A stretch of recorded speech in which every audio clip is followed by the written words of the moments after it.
ம்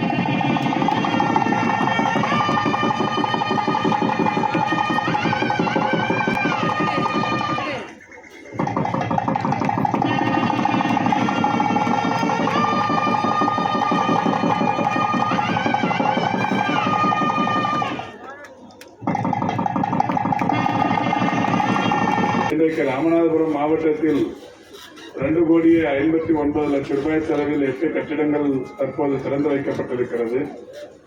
நேற்று மாலை நாகப்பட்டினம் மாவட்டத்தில் இதேபோன்று ஒரு 7 கட்டிடங்கள் திறந்து வைக்கும் பணியினை செய்துவிட்டு வந்தோம். நேற்று பிற்பகல் மயிலாடுதுறையில் 4 புதிய கட்டிடங்களும், மயிலாடுதுறை அரசு மருத்துவமனையில் புதிதாக ஒரு MRI ஸ்கேன் 7,18,00,000 ரூபாய் செலவிலும் கட்டப்பட்டவைகளை நேற்று திறந்து வைத்திருக்கிறோம். இப்படி தினந்தோறும் ஒவ்வொரு மாவட்டத்திலும் 8-10 கட்டிடங்கள் தொடர்ச்சியாக திறந்து வைக்கிற பணி என்பது தொடர்ந்து நடைபெற்றுக் கொண்டிருக்கிறது. கடந்த பயனாளிகள் மௌனிஷ்கா,